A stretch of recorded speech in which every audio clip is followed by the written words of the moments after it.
which they call mother, and upon this imprint they base their conceptions of what is right and real and true. Almost everyone is painfully afraid of displeasing mother, is painfully shocked by confronting an idea or method which can liberate consciousness from the original imprinted chessboard. President Eisenhower ran this country in such a way as to avoid displeasing his mother, who ran a small-town store in Iowa.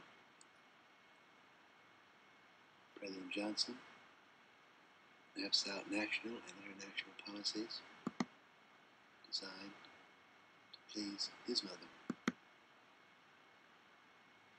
Defense Secretary McNamara moves millions of men and machines in such a way to please a mother who must have indeed been an extremely tidy and efficient woman. But who is a mother afraid of? Mother is afraid of grandmother, and grandmother imprinted her chessboard of values and realities about 100 years ago.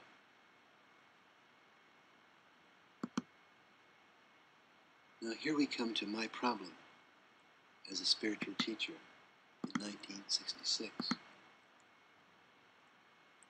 I can turn you, the younger generation, on to your own spiritual potentialities. But if I do so, I get in trouble with your parents. But that's not completely hopeless, because I can also teach you how to turn on your parents and gently and lovingly open them up to some of their possibilities. But the hitch here is that your parents are imprinted on grandmother, and grandmother is dead, and I can't turn her on. About 6 years ago, after my first series of psychedelic sessions, I realized that it was within my power to select and play almost any game, or even to deal myself out of games entirely. I decided at that time the game I wanted to play was to become the holiest and wisest man of my generation. Specifically, to expand and elevate the consciousness of the entire human race. Now this may sound like a surprising ambition, but I don't see why. If you can select any game, why not pick the most exciting and challenging game around? With full knowledge, of course,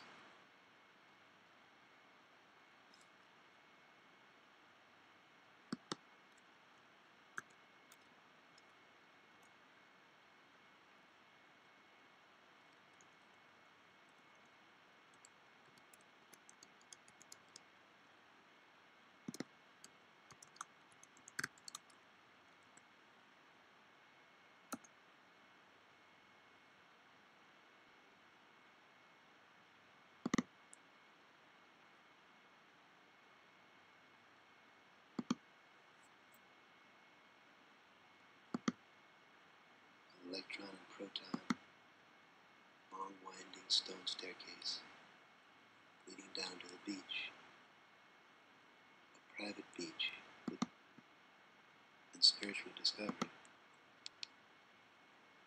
The center was closed. the group dispersed.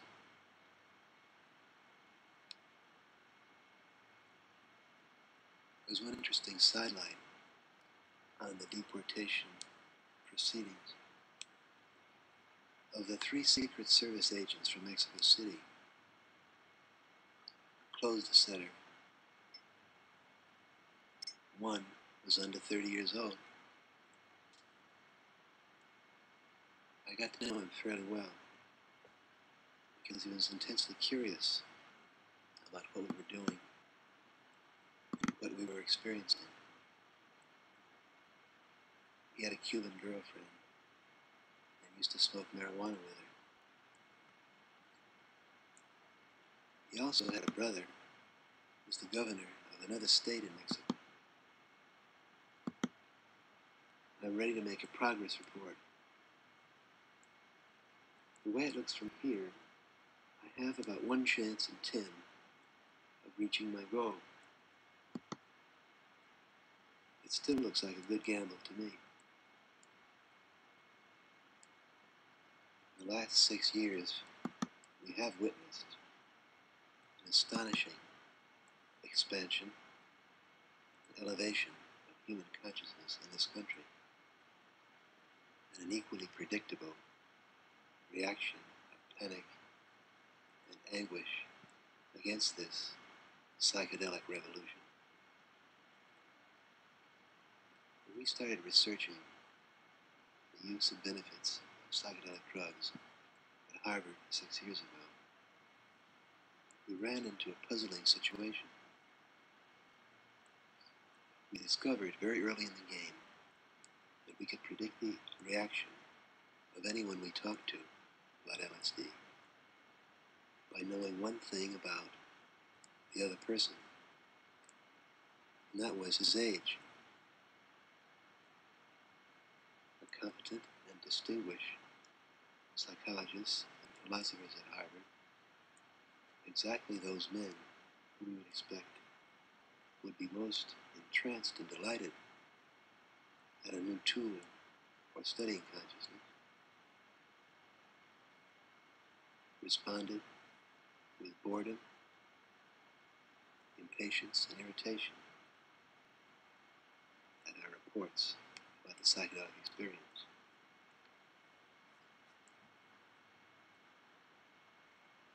The graduate students were interested and eager to do research in this new field. The undergraduates were enthusiastic and unstoppable in their search for this experience. And what was most shocking and dangerous to my safety and tenure at Harvard was the fact that high school kids were the most interested of all. We thought about this situation for some time and then reached the obvious solution. Of course, what we were running into was the oldest law in the history of human knowledge. It always takes 1 generation for a new idea to become accepted. The imprinted symbol systems of the older generation cannot tolerate and indeed shriek with neurological pain at any idea or method which promises to change the game. Since we had no desire to cause pain, we redirected our communications and deliberately chose to beam our message to the younger generation. In the imprinted symbol system of mother and anyone over the age of 40, the word drug means 2 things: drug, doctor, disease, or drug, dope fiend, crime. No amount of reason, logic, or experimental evidence is going to change this deeply conditioned reflex. On the other hand, to people under the age of 25, the word drug means a wide variety of possibilities. Drug can mean fun, energy to study for a test, ecstasy, enjoyment of music, enhancement of the senses, religious revelation, expansion of consciousness, acceleration of learning.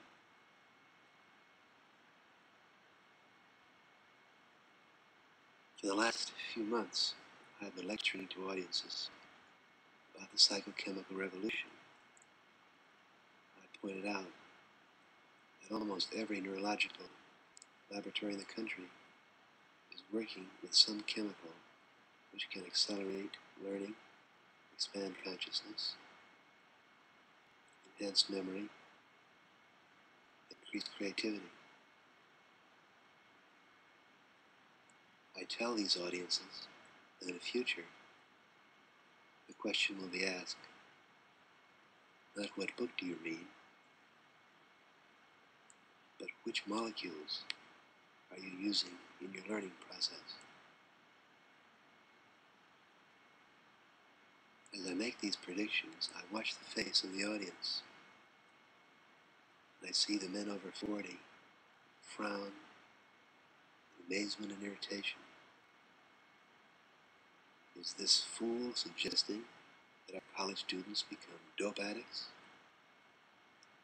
And I watch the faces of the young people saying, sure, where can we get it? When do we start? Any pioneer in the field of knowledge must, if he's going to retain his sanity and good humor, remember the lesson of history. It takes one generation for a new breakthrough to become absorbed in you. The young graduate students and psychiatric residents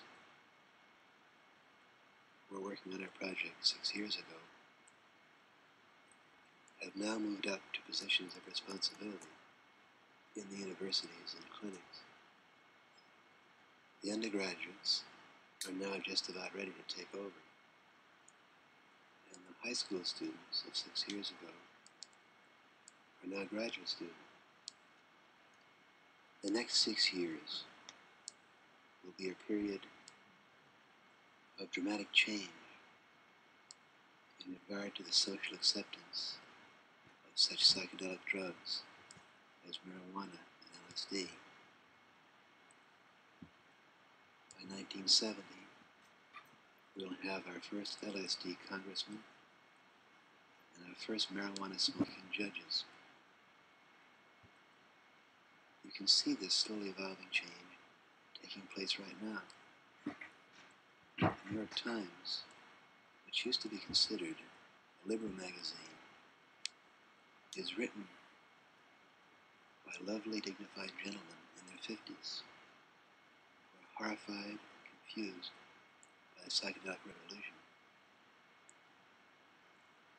The New York Daily News, which considered a highly conservative right-wing newspaper, takes a breezy, open, and amused posture towards LSD and marijuana.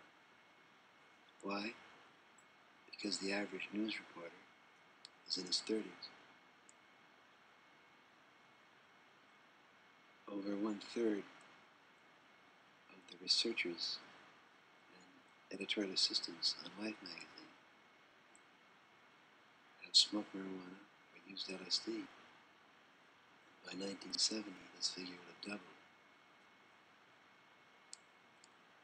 But now that the psychedelic battle has been won, where do we go next? What should be the goals and strategies of the psychedelic generation? I have 3 things to say to young people who are growing up in the psychedelic world. Turn on, tune in, and drop out. First, let me tell you about turning on. There are as many levels of consciousness as there are anatomical structures in your body for receiving and decoding energy. The 5 most important levels of consciousness are sleep, symbol, sense, cellular awareness, and molecular consciousness. Each of these levels of consciousness is based on anatomical structures in your body, and each level is attained through chemical means. In the future, the educated man will be the one who can move his consciousness deliberately, planfully, and precisely from one level to another for specific and harmonious purposes. The religion of the future will be based, as were the religions of the past, upon the human body and the myriad wonders within this temple. Any external event which distracts you from learning how to understand and use the machinery of consciousness within your body is irreverent and irrelevant. Within the temple of your body, there are hundreds of shrines, each of which can produce a revelatory and ecstatic experience, which is unique and meaningful in its own right. Psychochemicals are the instruments of the new knowledge and the sacraments of the new religion. But do not be deceived. The yoga of drugs is the most complicated, difficult, and demanding discipline of them all.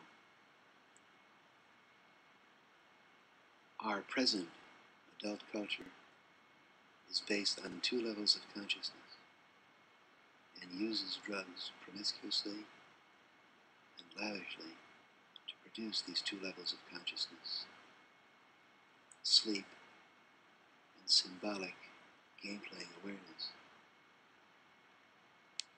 The average American knows how to put himself in a state of somnambulance and stupor by using our most popular drugs, barbiturates, tranquilizers, and alcohol, all of which are addictive, narcotic, and toxic substances. They dope you, and they can kill you. The average American is heavily addicted to the symbolic level of consciousness, hooked to external, tribal patterns, which he calls normal reality. The average American uses drugs to put his consciousness in a state of symbolic game playing. The first thing he does in the morning is take coffee, caffeine. The American who's involved in hectic,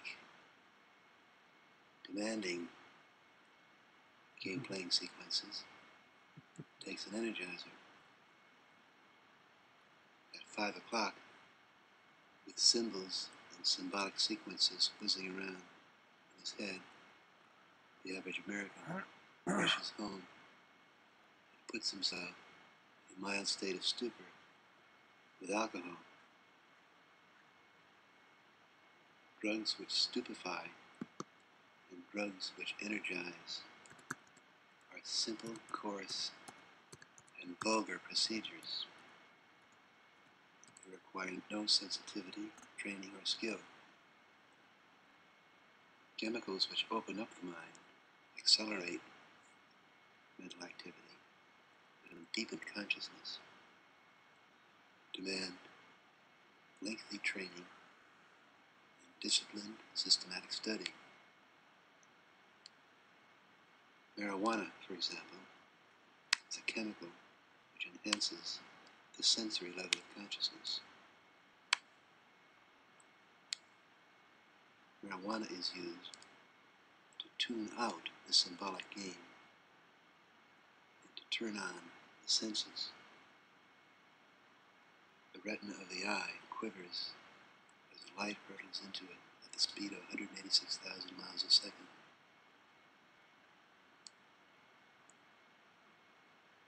The delicate membrane of the ear trembles to the dance of sound waves. This is why marijuana adepts turn on before they go to a museum or to a flower garden, or why musicians have for many years used cannabis as an enhancer of their auditory sensibility and their musical creativity. It is also well known that marijuana enlivens the senses of taste, and touch, and smell. Just mention food to the novice smoking marijuana, and he suddenly discovers he's ravenously hungry and that food has never tasted quite so good before. Of course not, because eating to the symbol addict is like fueling a car. But to the person turned on with marijuana, each grain of food sets off grenade explosions of sensation in the taste buds of the tongue. The aspect of marijuana which is most frightening to a prudish, puritanical culture or to an impotent generation is the enhancement of the tactile sense. Marijuana is a powerful intensifier of the sexual experience. This does not mean that marijuana leads to sexual activity. I would estimate that there is less sexual activity during marijuana sessions than in drinking bouts. But the sexual moments are exponentially expanded in the direction of heightened receptivity. Alcohol, of course, is the drug which leads to sexual excesses. It is well known that alcohol is the easiest instrument for seducing a woman. You load her up and roll her over. But the problem with alcohol as a sexual instrument is that the morning after, neither you nor she remembers much about what happened the night before. And that may be merciful, because what you would remember is a crude, brutal, fumbling sexual encounter which is best forgotten. By contrast, the sexual union under marijuana is a slow, rhythmic, mythic, highly ceremonial, unfolding, and unifying. I would say that very few of the millions of Americans who smoke marijuana know how to use this delicate and subtle instrument. Most marijuana is smoked in highly stylized cult situations which fail to take into account the sensory and intimate nature of the experience. I predict in the next 10 years we will see dozens of manuals outlining methods for harmonizing the intersection of external energy and sense organ by the use of marijuana. But the training and sensitivity required for the use of marijuana is nothing compared to the knowledge and preparation required for the harmonious use of the stronger psychedelic drugs, such as LSD. Of all the methods of conscious expansion, education, and spiritual growth developed by man in the last 4,000 years, the most demanding, most challenging is LSD. LSD and similar drugs are direct chemical keys to the ancient texts of cellular wisdom. They put one in direct contact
possibly DNA, species wisdoms, which have been stored up for some 2 billion years.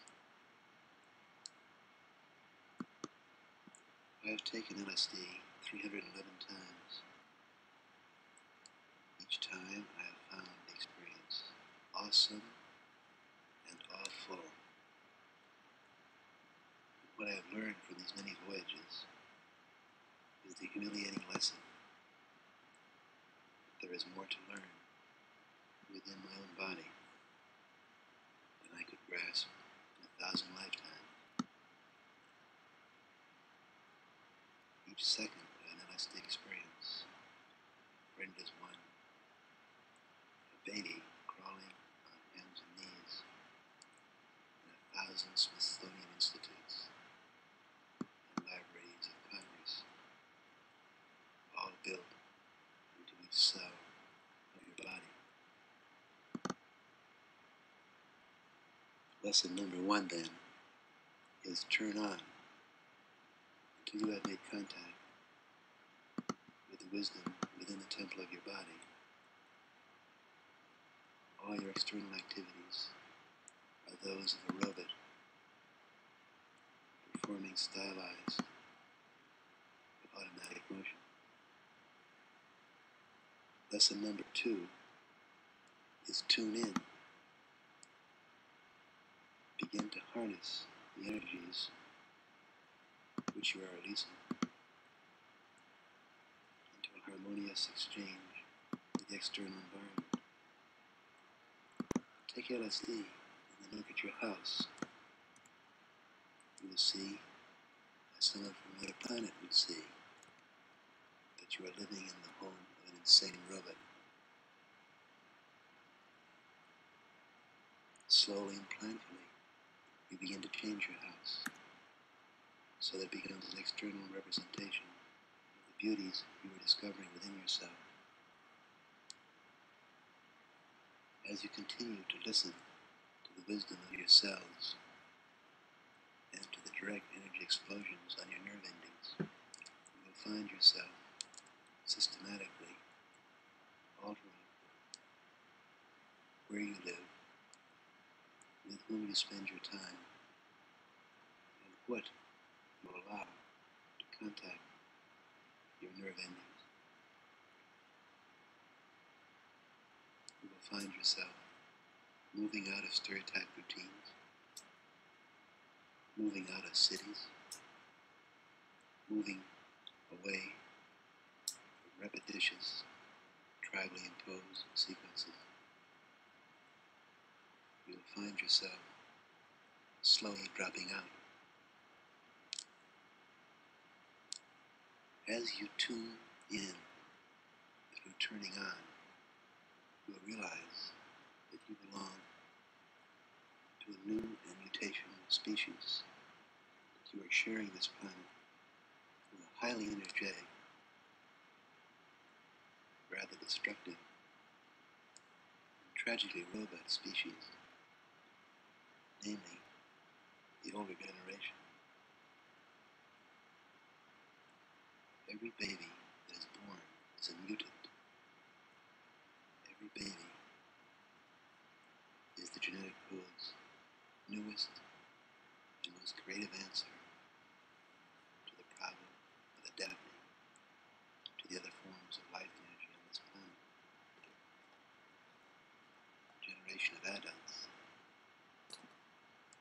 human society, attempts systematically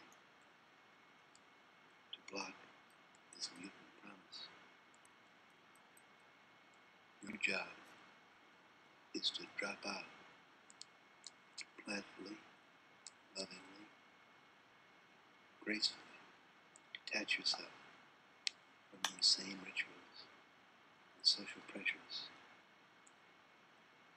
which surround you. You cannot drop out externally until you have detached yourself internally. You must leave your job, you must leave your school, you must leave the city, you must leave all of your social connections which do not make sense to your sense organs and your cells. You cannot do this alone in acts of isolated rebellion. Detaching yourself from the insanity of society requires group action. Your cells will tell you that you are a primate, a tribal animal, one who moves in groups or packs. No man can escape the prison of robot society by himself. Once you have tuned in by turning on, you will see that it is easy to leave the game.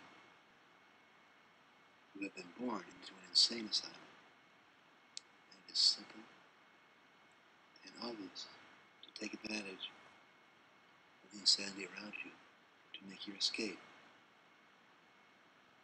One of the most obvious symptoms of the current social insanity is a man's lemming-like rush to the cities. Take advantage of this insanity. You will find within 3 hours' drive from any American city, deserted towns, deserted farmhouses, vast regions, forest, meadow, and farmland, which can be rented or bought.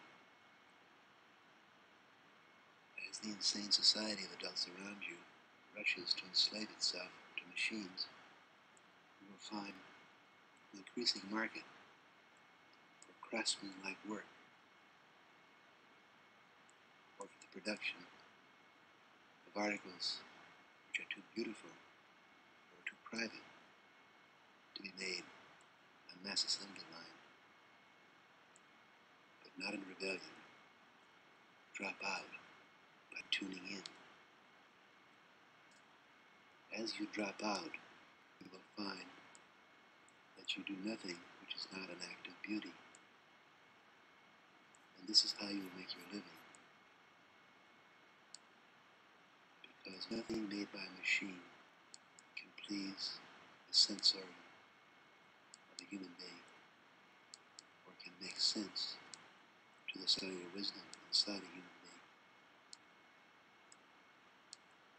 Every time in the last few weeks that I have repeated this message, turn on, tune in, and drop out, I have been besieged by entreaties from my middle-aged friends.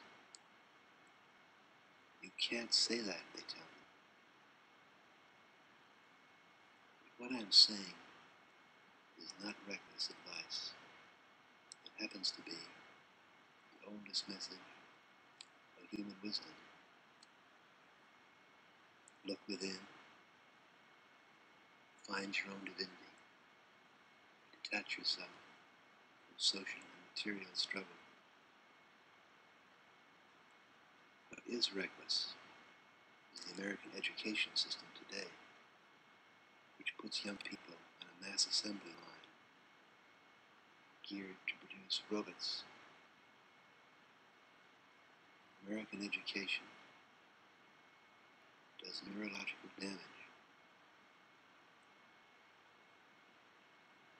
Schools and colleges in this country are designed and supported by parents who wish their children to become like them, which means like grandmother. One final word to the young people who listen to this record. Be cool. Remember, overt rebellion is part of the game. Be cool. Evolution is a silent, invisible process.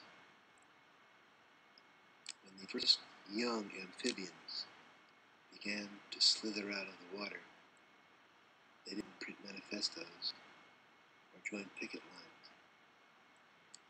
They did it in small, private, loving groups. The wisdom of your cells will tell you that the work of evolution does not involve political action. Remember, too, to be kind. Do not frighten your parents unnecessarily. Turn on your parents. I don't mean drop LSD sugar cubes in their coffee cups.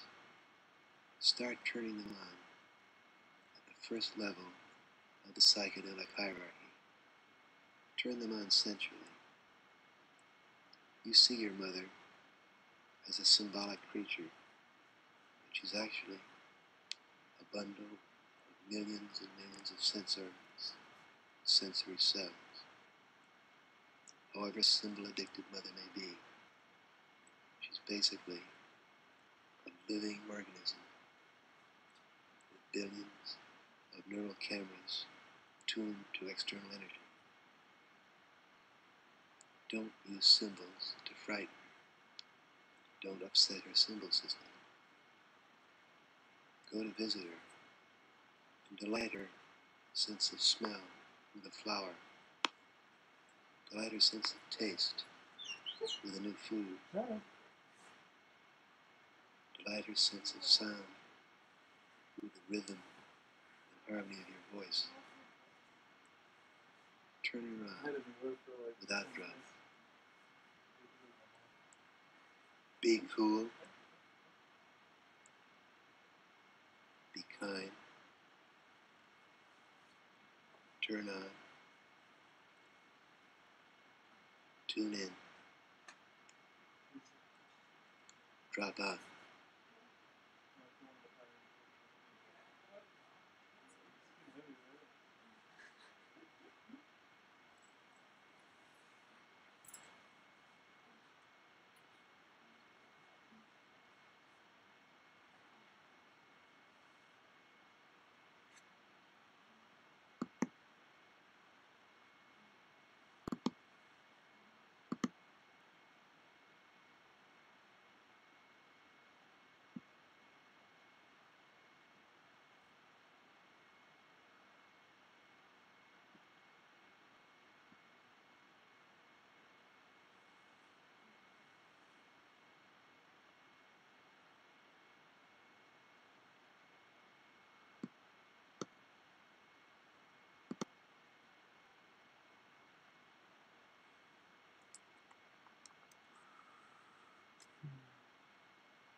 We closed last night, or we discussed yesterday, a bumper sticker that I saw driving down here.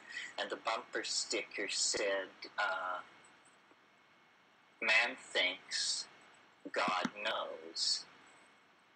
And then someone had bought a second copy of the bumper sticker and cut it apart and reversed it and put it under it. So it said, man thinks, God knows, God knows, man thinks.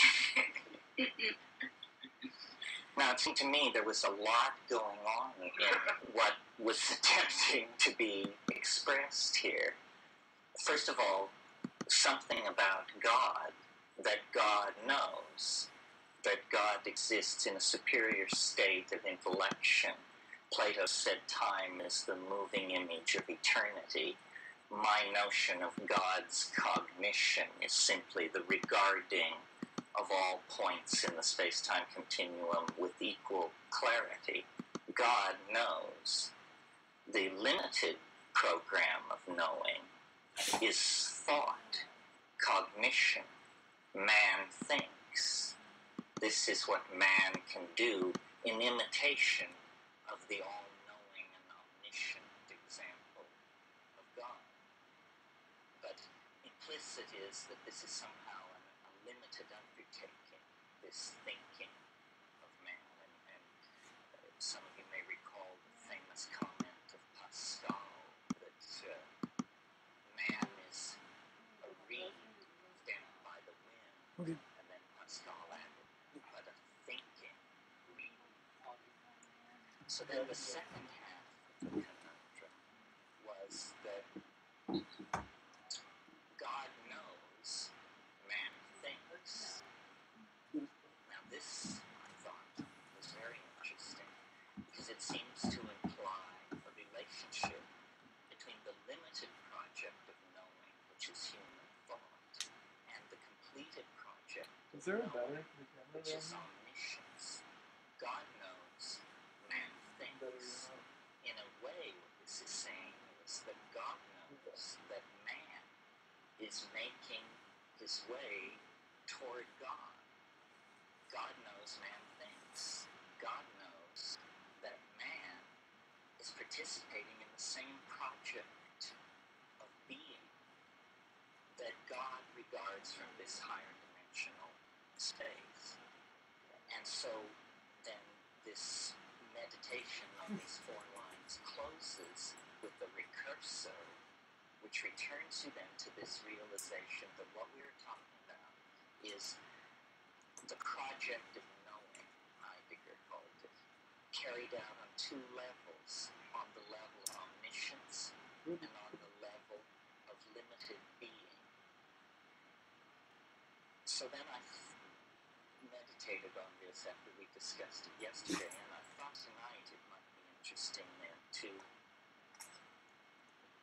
talk about the thinking project of, that is the essence of humanness on one level, the thinking project which has as its vector, I call it concrescence, following Whitehead's Neoplatonism, or one could call it God.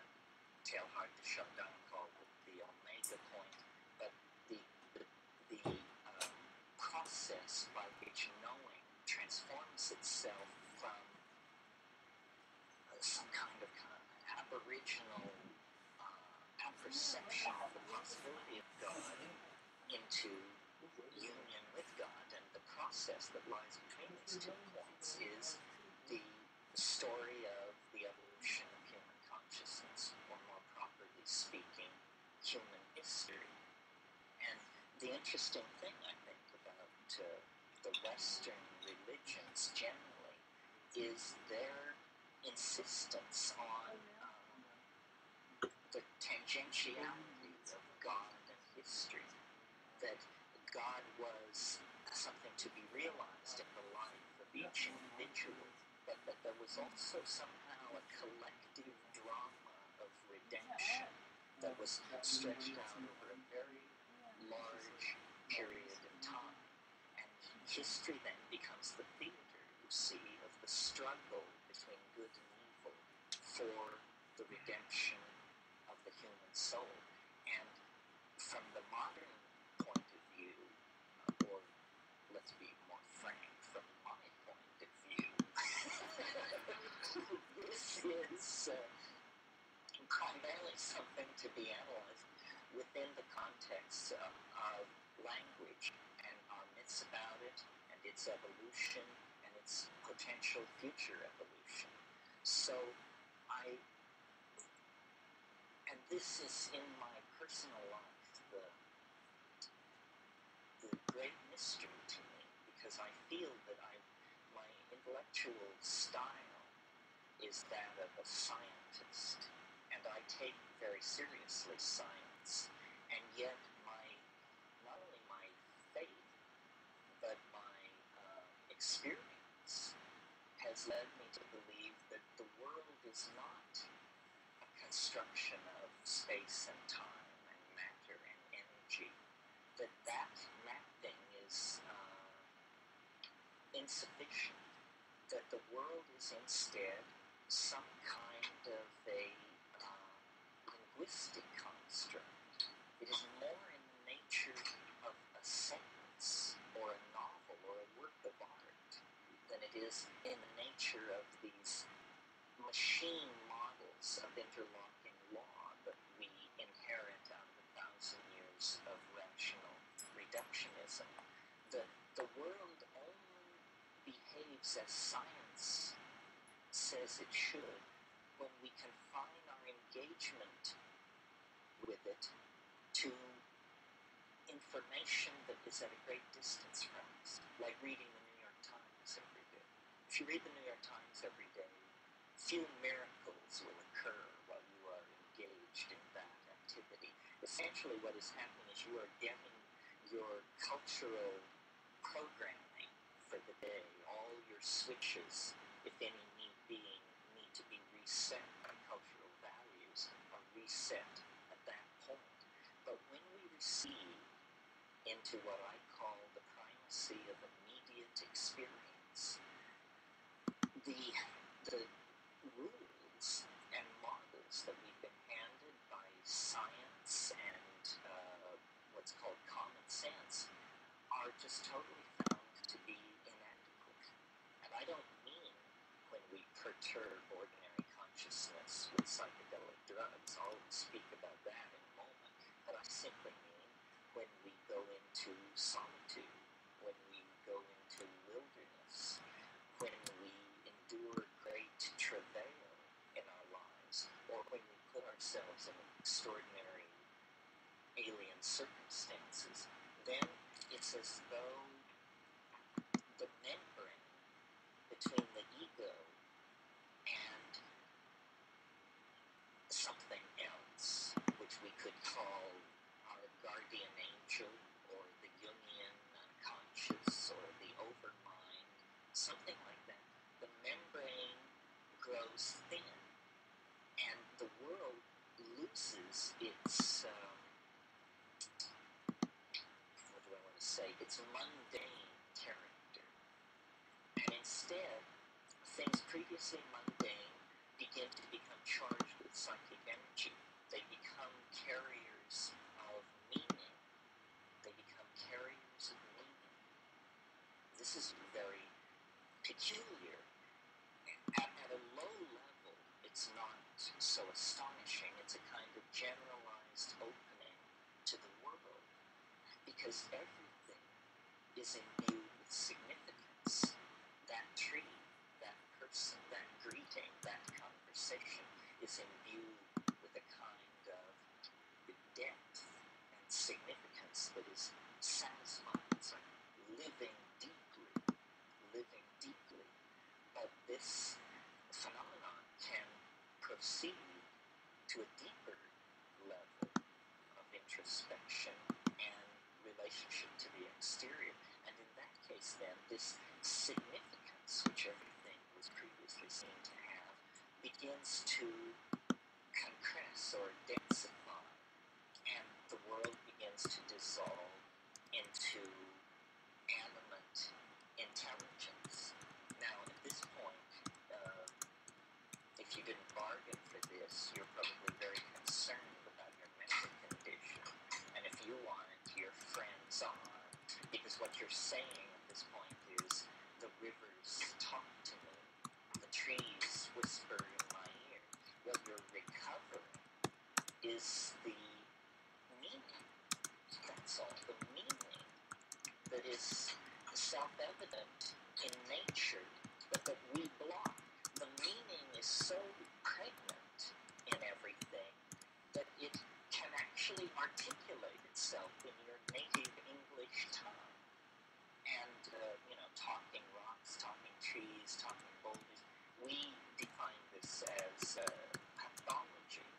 It means, in technical jargon, a severely diminished ego is in danger of overwhelmment by material from the inchoate and disorganized unconscious.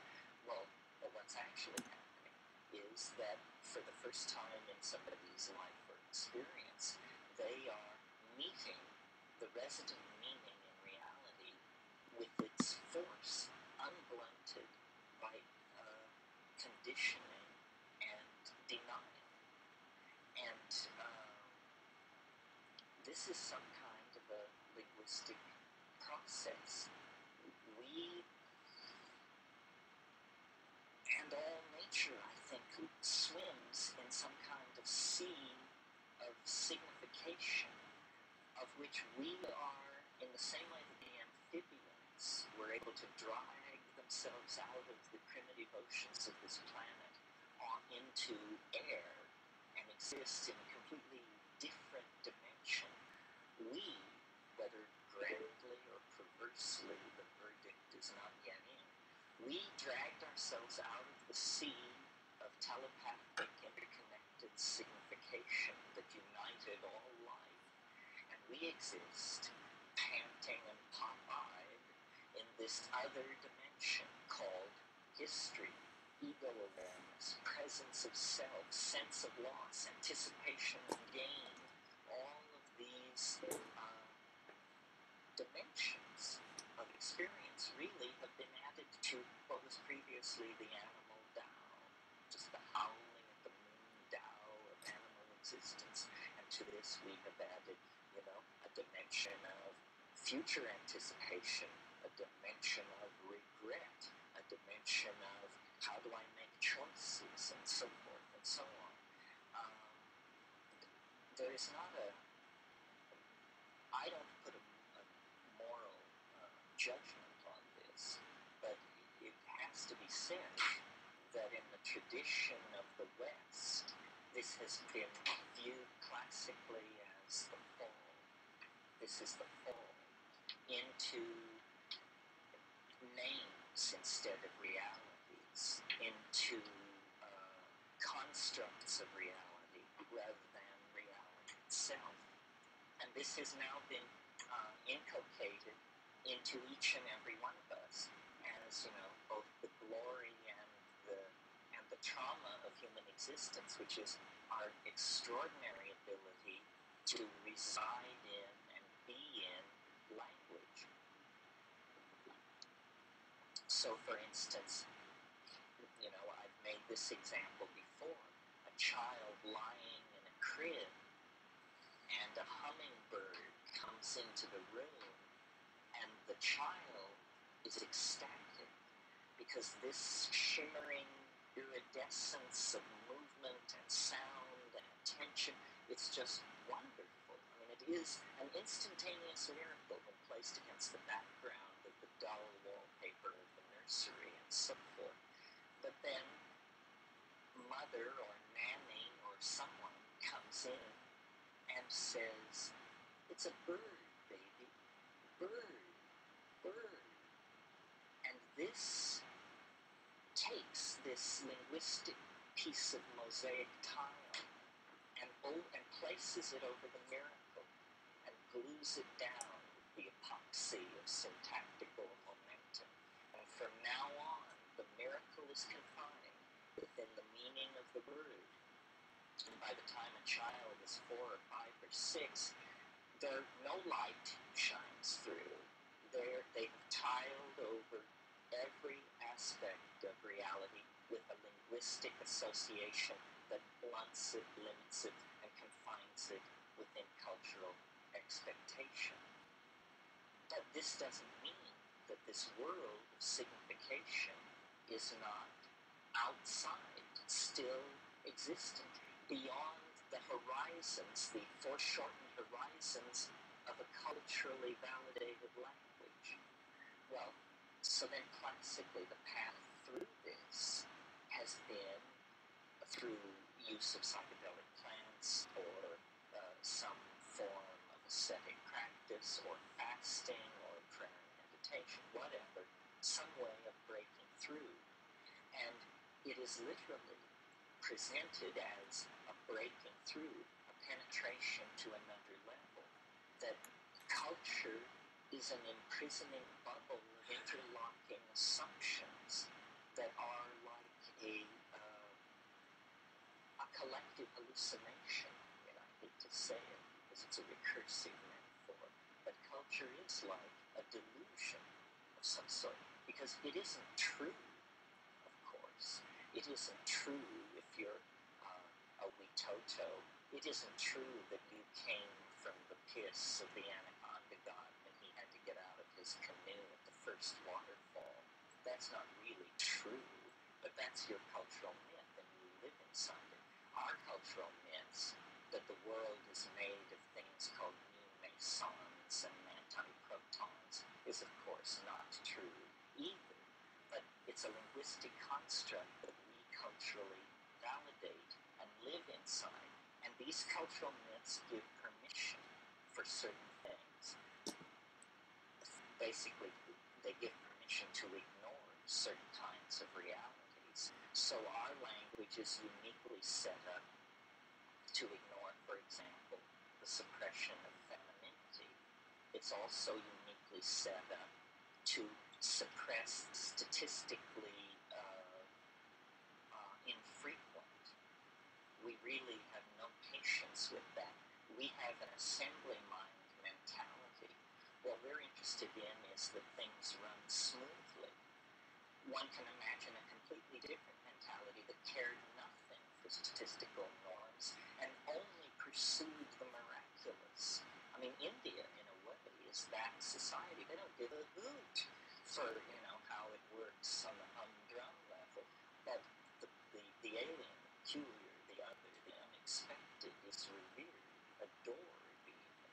So these kinds of cultural values shift, but now, we are in a global culture with the combined understandings of 500, 600, 700 language groups and half that many literatures being poured into a global database where some people are assimilating enough of this to begin to play their part in the creation of a kind of global meta-program for language. And I think it's interesting to talk about the form that this may take, because I see this as this is not our salvation, but this is the angel of our salvation. If we can transform and remake language, then we can have the conversation that we must have in order to save ourselves. But we cannot save ourselves until we have a language adequate to the problem that we're facing. And English just won't do it, because English is a language of subject-object opposition. It's a language of the past, present, and future, and the kind of world we're living in is not that kind of world. Now, toiling in the background, misunderstood and unnoticed for centuries, have been mathematicians laboring to create what they call meta-languages of description that seem to them very satisfying, to the rest of us very bewildering. A question worth asking is, why is it that this language, mathematics, which we have so much trouble understanding, seems so tremendously powerful when it comes to the description of nature? This is not a trivial question. Why should numbers, in a sense the most abstract quintessence of the human mind, have anything whatsoever to say about the topology of three-dimensional space and time? It isn't clear. what I believe is happening, and we talked about this last night, generally in the form of a conservation of novelty throughout the history of the universe. But I tended last night to present the universe as a material thing. I spoke of atoms compressing into molecules, into organic creatures, into thinking beings with civilizations and so forth. But another way to think of this is a kind of take a spiritual X-ray of the material universe and then say, if matter is merely the vehicle of the transformations that we call the life of the universe, well then what is the inner dynamic composed of? What is it that is striving? What is it that bootstraps itself forward? What is it that self-reflects? Well, I think what it is it's actually information. Information is some kind of ontological modality that is capable of organizing any system in which it inhabits into self-reflection. So you pour information into matter and you get back DNA capable of making life. But there is a persistent spiritual tradition backed up by psychedelic and shamanic experience that says that there are also hierarchies of incorporeal and disincarnate intelligence that is nevertheless highly organized. Well, until the advent of the computer, I think we were just pretty much at a loss to form any conception whatsoever of how you could have consciousness without a body. But the computer shows us that you can have large-scale systems which have degrees, and then there's a long philosophical wrangle which we can just stand as for another time. Degrees of sentience in operating systems. So then it seems to mean that information is the thing which uses matter, uses light, uses spirit, uses whatever it can put its hands on to organize itself into higher and higher levels of self-reflection. Well, then, to what end? I mean, what is all this? Is it just an innate drive toward totality? Or is it a process which exists completed in some higher dimensional space, and we are somehow trapped in a lower dimensional matrix, and we have to endure the illusion that it is incomplete? I mean, I don't have answers for these things. This is the business of theologians, basically, to tell us where we are in this universal machine. But I think that what we can do to enrich our experience and to feed data into our heuristic models is to begin to think in terms of language as the material that we need to work with, instead of public opinion or matter or even energy. It's meaning that we need to coax into our lives. Number one, as meaning enters our lives individually, we become more capable of raising our voices, both in joyous song and in political protest, if necessary. My whole shtick, and the whole shtick of the psychedelic experience, I think, is reclaim immediate experience. Realize that you outvote all parliaments, police forces, and major newspapers on the planet, because who knows, they may be illusions. Complicated phenomenological forms of analysis can be carried out to show that their existence is in considerable doubt. But if you carry out this phenomenological reduction, you will discover that it reinforces the notion that you must actually exist and be real. So therefore, you start from that nub of immediate experience and real being, and extrapolation outward should be very provisional. I mean, don't know how Buddhism handles this. I grant you all a strong possibility of existing, but I'm not nearly as sure about you as I am about me. And I don't think any of you should be more sure of the rest of us than yourself. I mean, the world could be anything, you know. It could be a solid state matrix of some sort. It could be an illusion. It could be a dream. I mean, it really could be a dream. So it pays to stay on your toes, I think. In practical terms, what does all this come down to, besides that we should speak from the heart, clearly, and with our minds engaged?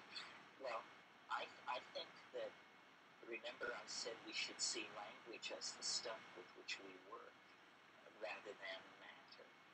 And that means creating a technology of the sayable, making the complete understanding of new puns a national priority on a par with weapons development. It means exploring the real implications of substituting Finnegan's Wake for the Constitution, this sort of thing. Because what we're doing, you see, is pulling the beard of the linear printheads who really believe all of this stuff, who really are lost in the labyrinth of the political errors of the last 500 years. It isn't what we can't overwhelm them by force of arms, nor should we wish to. They can actually be teased out of existence because they themselves feel their position to be so ridiculous. It's very interesting how the way the collapse of our enemy in the Soviet Union has exposed the absurdity of our previous positions. All our previous positions are now exposed as absurd, but people don't draw the obvious conclusion. It must also mean then that our present position is absurd. And so it's tremendously liberating. Our culture is ruined. It's a disgrace from which we can now simply walk away. Well, then the question is, into what?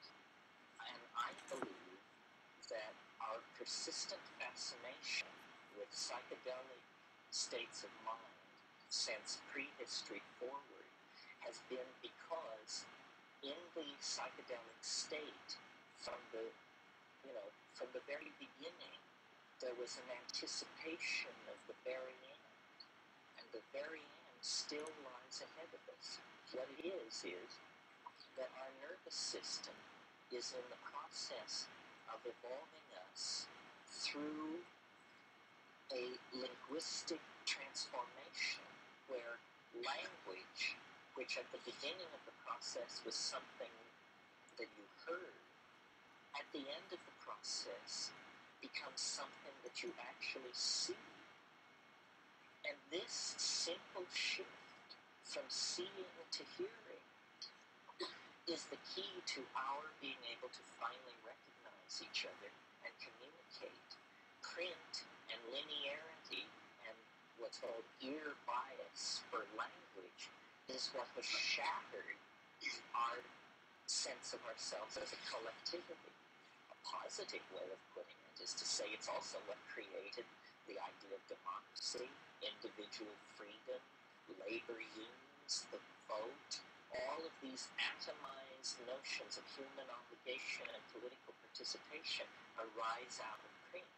But so do ideas like that we're all alike, because letters from printing presses on pages are all alike. The idea that products should be mass-produced out of mass-produced subunits. This is a printhead notion. It could never have occurred to anyone outside of the printing press culture and never has. These ideas have imparted to our existence a tremendous material opulence and intellectual poverty and spiritual uniformity. And now, literally, we have to illuminate our civilization. We have to take its shoddy, spiritually empty Bauhaus skeleton and illuminate it, psychedelicize it, let 1,000 paisleys bloom. In other words, release the design process from a commitment to material values. Well, how can you do that? Because the bottom line of material values is the bottom line. It costs.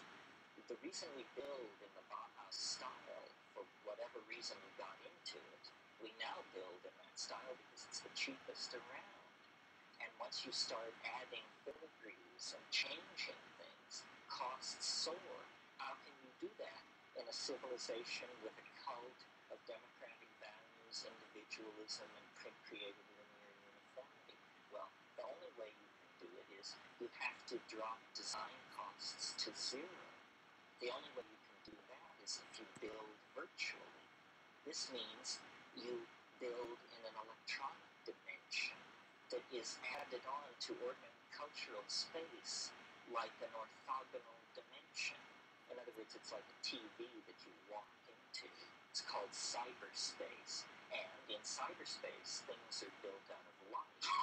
So it costs as much to build Versailles as it costs to build a hamburger stand. Because Versailles and the hamburger stand are just two programs that look exactly the same on disk. So what this means is that the previous set of class-created values based on the acquisition and control of matter begin to break down. This is already happening in America on one level, where, to live as a middle-class person is to live on a better level than the Mughal emperors ever dreamed of. I mean, what Mughal emperor could strike his refrigerator and see cases of French mineral water, juices from the South Seas, pomegranates from South America? Eat your heart out, Mughal Delhi. No chance. So, in a sense, we're beginning to create this leveling, but we have created it by looting the material resources of the rest of the world. Conceivably, it can be created in a virtual space where we would all live in this world, a rather monkish existence. But, there's that wonderful passage in Finnegan's Wake where he says, he's speaking of the red light district of Dublin, which is called Moycane. And he says, here in Moycane we flop on the seamy side, but up in the end, prospector, you sprout all your worth and you woof your wings.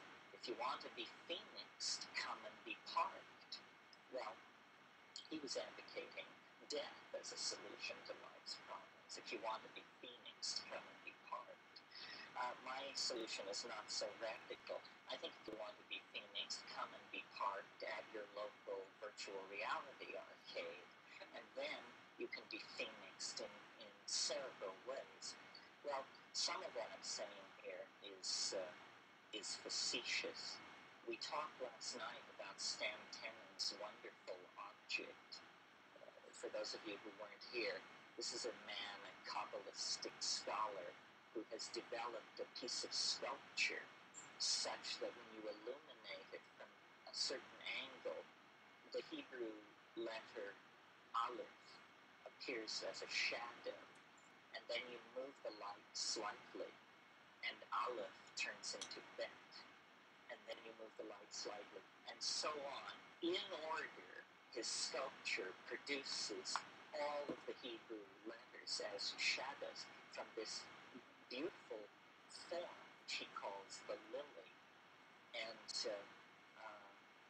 it ties in with an experience that I've had. But, well, first let me talk a little bit more about this lily thing that Tenon has discovered.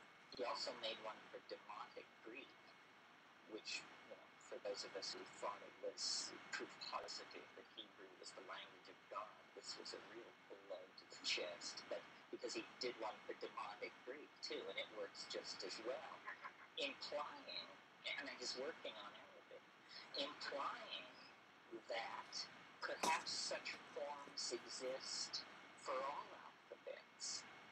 And so then I was thinking about this last night, and I said, well, if there's a sculpture in three dimensions that throws the two-dimensional alphabets, then obviously in a higher dimension there must be a form which throws into lower dimensions the sculptures that make the alphabet. So that means all alphabets, all letters lead back to a hyperdimensional surface of some sort, which can probably then be described with some kind of weird fractal algorithm. And so then I thought, wow, this is a pretty Hebraic vision of what's going on here.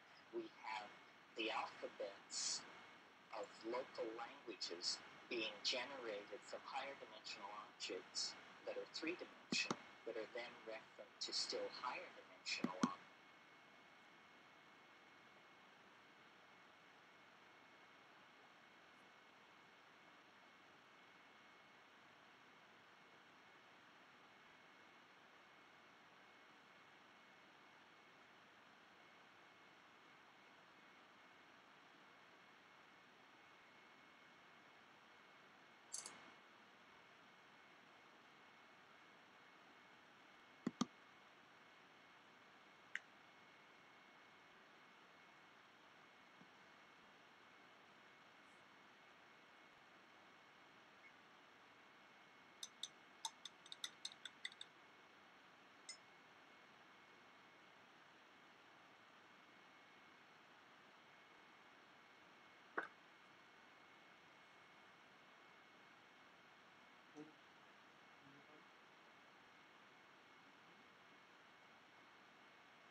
through which the light of God's love passes, scattering out into the radiance of what can be said. And in a way, this is sort of my vision of the millennium, that we will be resorbed into the Word. You know, the whole story begins in principio et verbum, et verbo caro factum est. In the beginning was the Word, and the Word was made flesh. The whole cosmic drama is the mystery of what it is for the Word to be made flesh. Language is seeking to birth itself into the domain of concrete existence. That's obviously what the Word made flesh means. And it seems to me that if the Word can be made flesh, this implies a reciprocity. It implies that the flesh can be made Word. And this brings us back to what I was talking about at the very beginning this evening, which is the curiously literary nature of reality. That it's much more like a novel by Thomas Pynchon than it is like an equation by Ilya Prigogine. And why is that? Is it because, in fact, the flesh is Word, and that understanding this is the real task of uncovering our spirituality? Somehow it's a riddle, it's a conundrum, it's a koan. If we could correctly understand this, if the world did not disappear immediately, at least it would roll around in the palm of your hand like a spinning marble, as the I Ching promises. It's something about the recognition of the primacy of the Word, that history is the process of the descent of the Word into concrete expression. I didn't say matter. And that our relation to this retroflexive process is an ascent into the Word, a going toward the approaching mystery, and a meeting there in a domain of unknowability. Essentially, I mean, this is the casting into being that Heidegger talked about. This is the going to meet the stranger. This is the flight of the alone to the alone that is the driving force of Plotinus's mysticism. Well, that's really all I have to say about that. So, let me see what time how am I doing? Yeah, let's take some questions if there are any. Do you know how to use Amenides muscaria medicinally and shamanistically without killing yourself? I can tell you you're following my argument with bated breath. Carefully, because it's dangerous. It's dangerous because it's seasonally variable, geographically variable, and genetically variable. And that's enough variables that you should be very careful with what you're doing. Generally, I don't recommend it. It's the attention that has been given to that mushroom is, to my mind, entirely out of proportion to its cultural importance. This is because Gordon Wasson fastened in on it with a tenacious will as Soma. He decided that it was Soma. Are you all up to speed on what we're talking about here? Soma was this mysterious, ecstatic, hallucinogenic plant that the Rig Vedas were basically composed about. The major subject of the Rig Vedas is Soma. The ninth mandala of the Rig Veda is a paean of praise to Soma, that it exalts it above all the other gods. And no one knows what Soma was. And the descriptions are puzzling. It seems to have been, it didn't have leaves. It had yellow flowers. It grew in mountains. And they speak of pressing it. It was prepared some way. It was pressed. It was filtered. And then they talk about this golden liquid which they drank. And Gordon Wasson, because of the importance of the Indo-Aryan people who wrote the Vedas for connecting up all of the history of what archaeologists call Old Europe with the Neolithic Middle East and India, it was very important to try and understand what Soma was. But the problem that has bedeviled everyone who was an enthusiast for Amanita muscaria as Soma is that it's a bad truth. It is not reliably an ecstatic intoxicant. In fact, it's fairly reliably a bellyache. And people have pounded it with milk curd. There was a whole school of thought which said that the enzymes active in raw milk would decarboxylate muscarine, the poison, into muscimol, the hallucinogen. But, this didn't stand the test of human trials. It didn't appear to be true. Then other people said you have to dry them for months or smoke them over a fire. Again, this doesn't seem to be reliable. So Wasson went to the grave. He in his last book, Persephone's Quest, he referred to Amanita muscaria as the supreme entheogen of all time, which was just a completely wrong-headed judgment, I believe. And this was from the man who discovered the true psilocybin mushroom cult in Mexico. There was an angle on all this which Watson completely overlooked because of his bias towards certain languages, and that is that along with all this Indo-European Vedic Hindu material, there was a Zend-Avestan literature based around Homa, the same stuff, same word, and from there Flattery argues that it was Pegamon harmaline, that it was harmaline, that it was not a mushroom, that it was a higher plant in the Zygothalaceae. And I think probably he's right, actually. It's a very interesting book. Apparently, in the Avestan classical period, no one would have dreamed of having a spiritual experience without resort to drugs. They just put it very plainly. They're the most matter-of-fact people. These texts are fascinating. But they don't devalue it. They say, here's our map of the spirit world entirely based on our drug experiences, and here are the drugs we use, and to see these angels you must use this drug, to see these angels this drug, and so forth.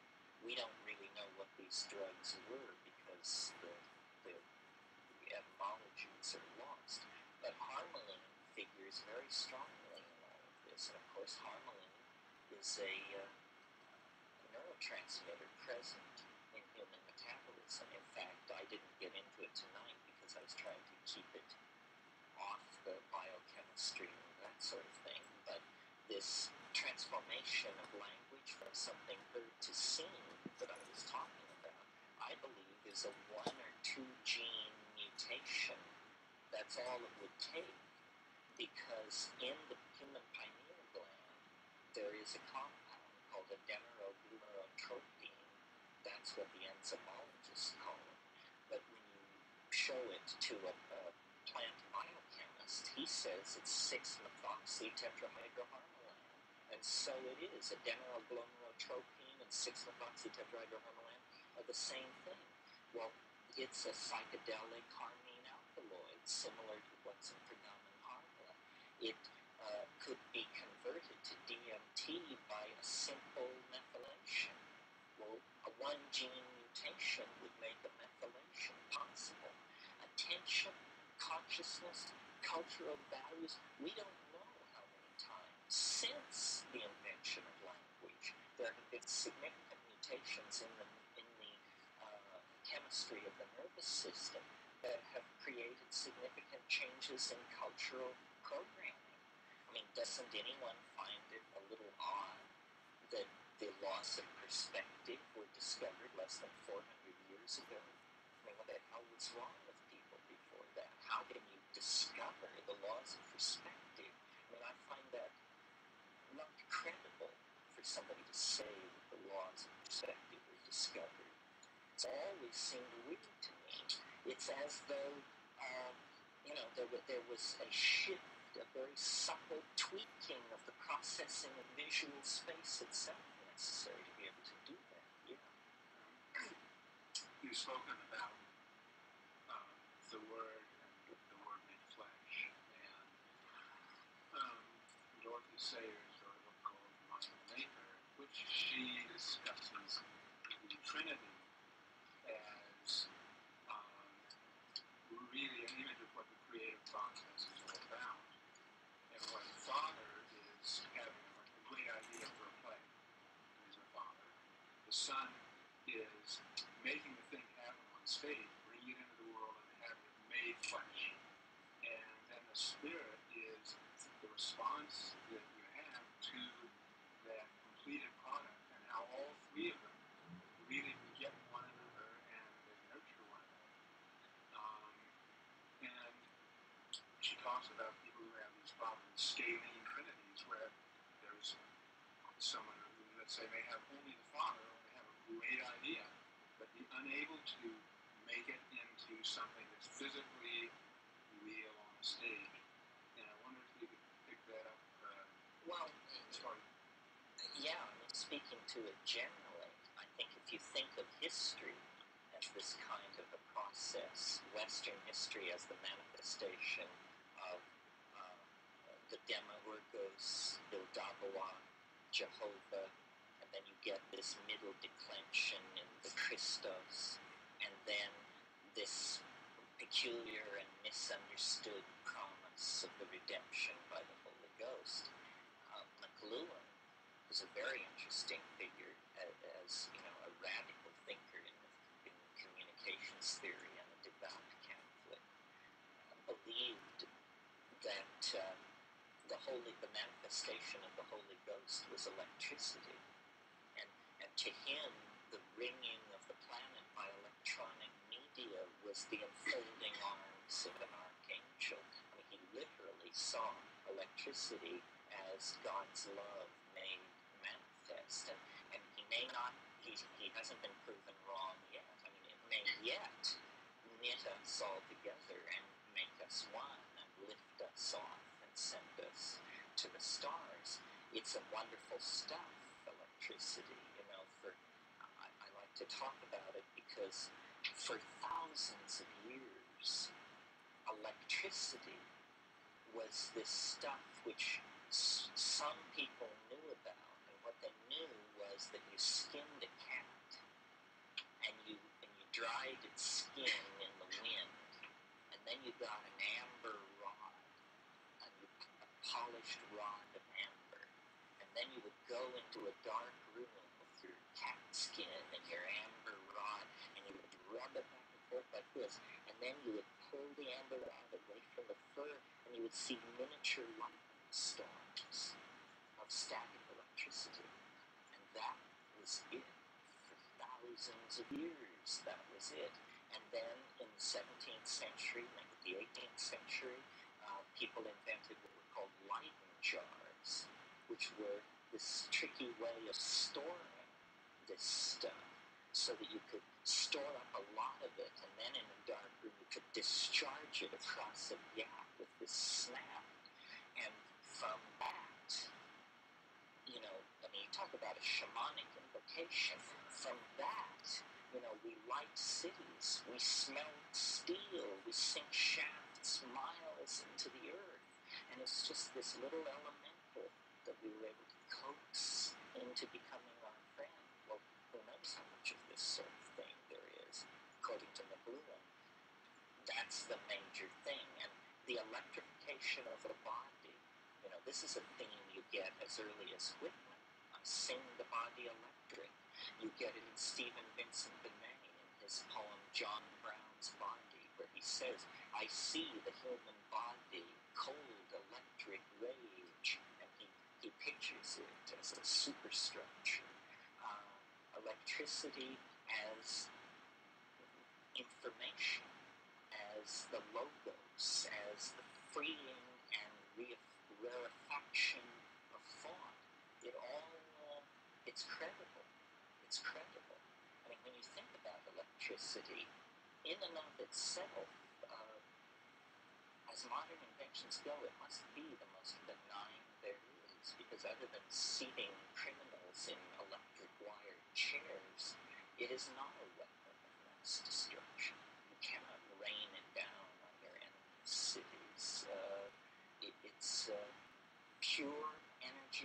service of light, one thing, and information.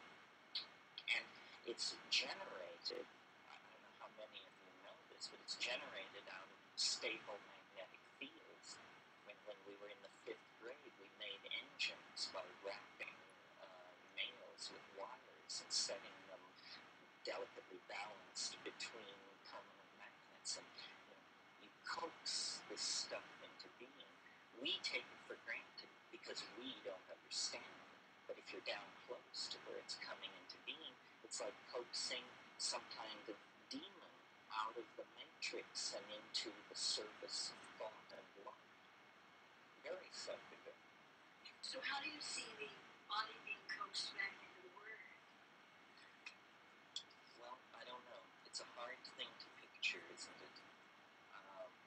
Well, maybe it's like those Tibetan letters that start becoming real and vibrating. Well, there are a number of, I think we have like pieces of the puzzle, but we don't know quite how to arrange them. One is virtual reality. Do you all understand this concept? Because I mention it and it's quickly becoming central to my references.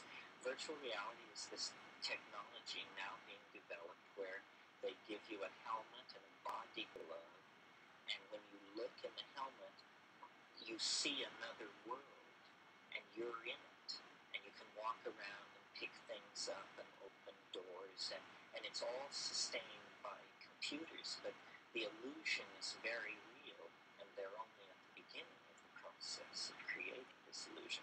Okay, so that's a technology sitting off there with potential application. Another is nanotechnology.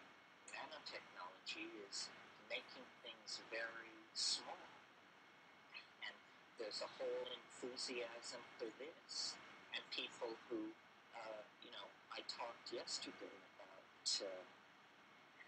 being down at the baths and watching the stratocumulus clouds move over the ocean.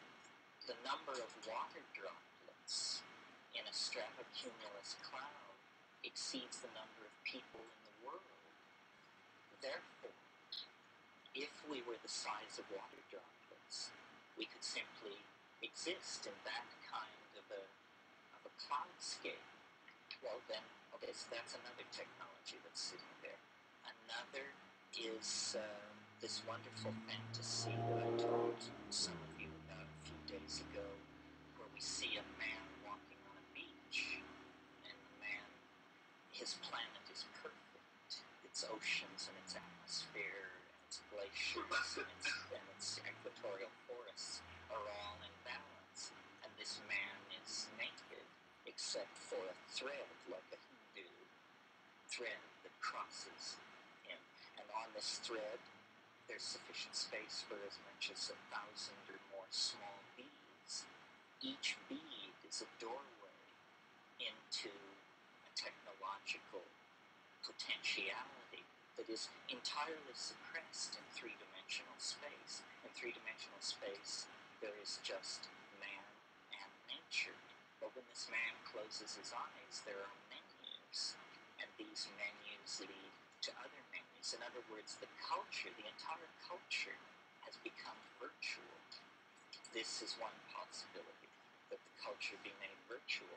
Another possibility, which is sort of the reverse of that, and there's a company on the peninsula trying to do this, is to place a textual reality behind apparent reality, so that everything is a button. It is what it is, but it's also a button. So I look at this, the question forms in my mind, what is this? The what pushes a button, and textual accompaniment informs me that this is cypress wood cut 3 years ago. Do you see what this would do to the world? Now we're well on our way in the project of making the word flesh and the flesh word. We at least have them lined up with the word behind the flesh, and in some cases the flesh behind the word, embedded, ontologically arranged in a situation of mutual reinforcement. Okay, another technology is some kind of severing from the physical connection. And then there's a lot of debate about, is this possible? The old consciousness without an object, riffraff. Well, it has to be explored. It can't be known. The other thing is the persistence of the intuition of non-material worlds inhabited by self-organizing intellects of one sort or another seems to imply that some kind of dematerialization is at least theoretically possible. I've talked a lot in these circles about the questions raised by the ecstasis that comes with DMT, where you actually break into a world where there are what I call autonomous self-transforming machine elves, but what we have discussed in terms of, are these the sprites of classical European mythology? Are they dwellers in some parallel continuum unsuspected by any of our sciences or ontologies? And then a still more unsettling possibility, is this somehow an ecology of souls? Is the eerie connectedness to the human dimension that these things have, because in fact this is a stage of some sort in human existence? If what God can mean tangential to history means is human beings unraveling the mystery of physical death, then I think that would be a sufficient fulfillment of the sort of dramaturgical demands of a denouement, that we strive toward the mystery strives towards us, and everything is resolved in a revelation of the understanding and meaning of death. This kind of thing makes me very uncomfortable, perhaps because it's fairly feeling tone and emotion laden. It doesn't trouble me to imagine contacting informational beings in a parallel continuum, but the notion of encountering an ecology of souls, I think, is hair-raising if you take it seriously, because even the most spiritual of us are so deeply programmed by the assumptions of scientific materialism that I think something like that on the short term here and now really gives us pause. Brother David? In this process of breaking through to the vertical effect, where do you see the function of the poets? Well, people have talked, Robert Graves and others, about what he called an Ursprung, an original speech, and Celtic poetics somewhat assumes this. I think this language that is seen is the project that the poets should take very seriously. We need to not simply make better poetry, we need to make poetry of an entirely different order, and we will recognize it when we see it, not when we hear it. It will not be heard, it will be seen. To carry language from 2 dimensions into 3 is the task of the poet and the rebel in the 20th century. And there is a model for this, which I will explain to you so that it doesn't seem so outlandish, and so we can see that nature once again has sanctioned this move. And that is, a long time ago, 700 million years ago, more or less, the great tree of life made a primary division between the vertebrates, the creatures with backbones, and the invertebrates. Evolving along the invertebrate line and reaching the greatest brain size and complexity of nervous system on the invertebrate side of things were the cephalopods. These are the squids and the benthic octopi, the 8-armed ones and the 10-armed ones. you may not realize it, but they are actually mollusks related to escargot. So they are an extremely primitive creature from the point of view of those of us with backbones and binocular vision and frontal lobes and so forth and so on. Nevertheless, the interesting thing about benthic octopi is that they can change their color over a wide range. Now, you may have heard this fact and assumed that it had to do with camouflage against their surroundings so that they can avoid predators. This is not what it's about at all. Octopi change color, and they can also change the shape of their skin from smooth to rugose and wrinkled, and then what's called pileate, little points all over it. They can go through all these color changes and texture changes, and octopi have extremely well-evolved eyes. In fact, evolutionary biologists always compare the eyes of octopi to human eyes as an example of what is called parallel non-convergent evolution, because clearly the two are not related, but the argument is made, you see, they solve the problem the same way in two different places. So it's a very neat example of convergent, convergent evolution. But what is interesting for our discussion is the mode of communication of these things. They become their linguistic intent. This repertoire of blushes, dots, stripes, traveling fields, color changes, and then because they are soft-bodied, they can quickly reveal and conceal all parts of their body very quickly. So if you watch an octopus in communication, its surface texture is changing, its color is changing, and it is hiding and revealing. It's dancing, and it's a dance of pure meaning, perceived visually by the object of its intention, which is other octopi.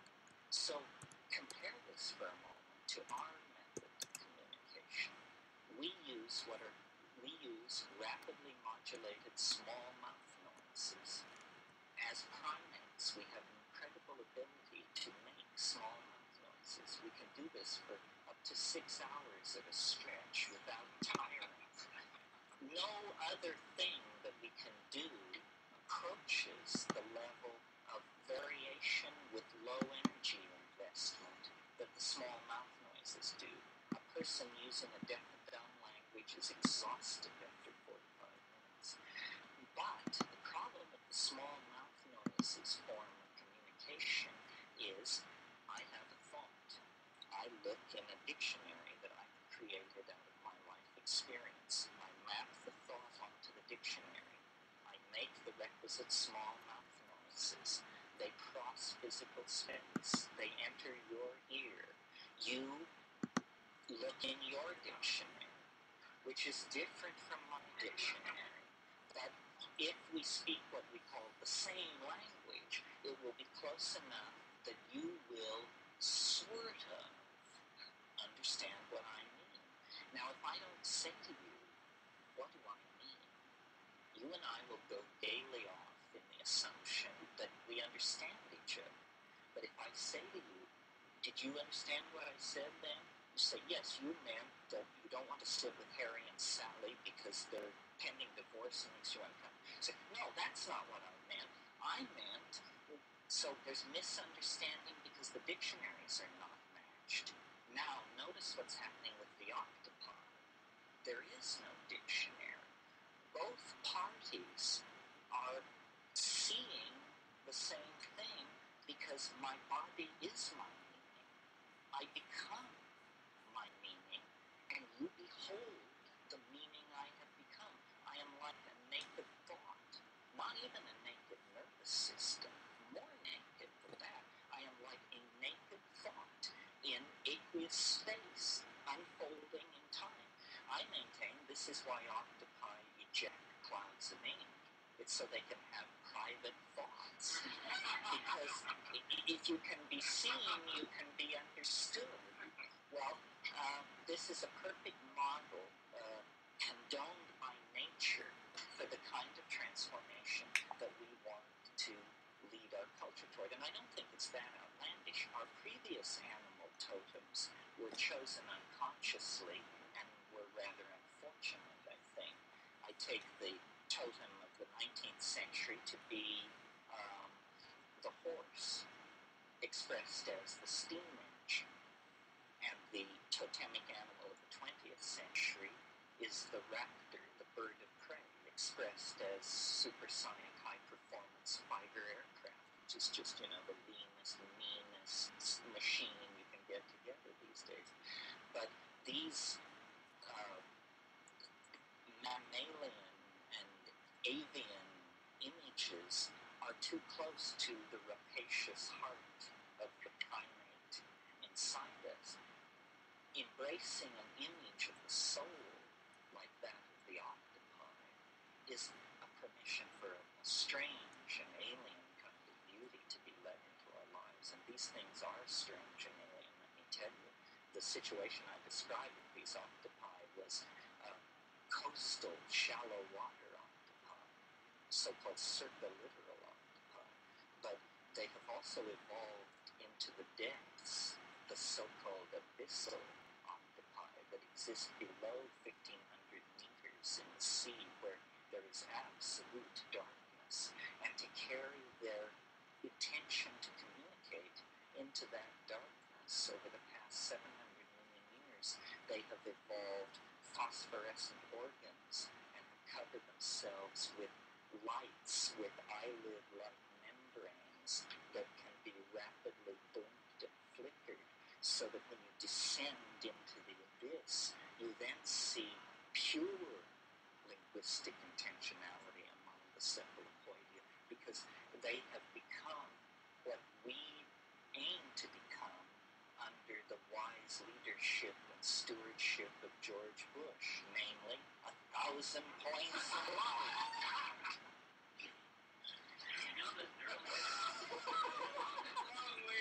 Is this like for real?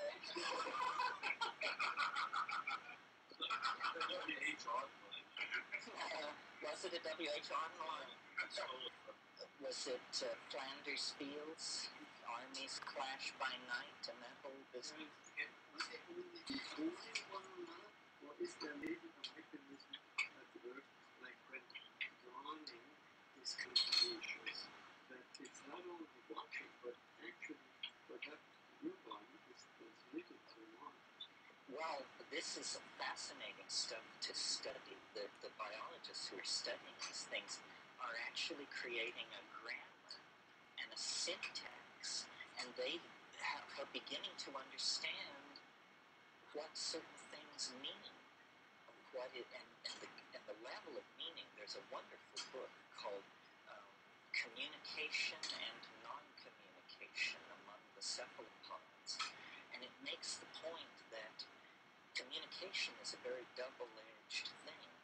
You want to communicate to somebody, but usually your message it's also important that your message not be picked up by other somebodies. So there can't be just a full-on drive toward apprehendability. There also is a countervailing force toward concealment, obscurantism, double entendre, so forth. Someone said language was invented to lie. Well, in a way, that's true because of the problem of non-communication. As soon as you have something to communicate, there are places you don't want the message to go. And so this creates a very interesting problem. If I were 20 years old, I'd go back into marine biology just to spend time with these things.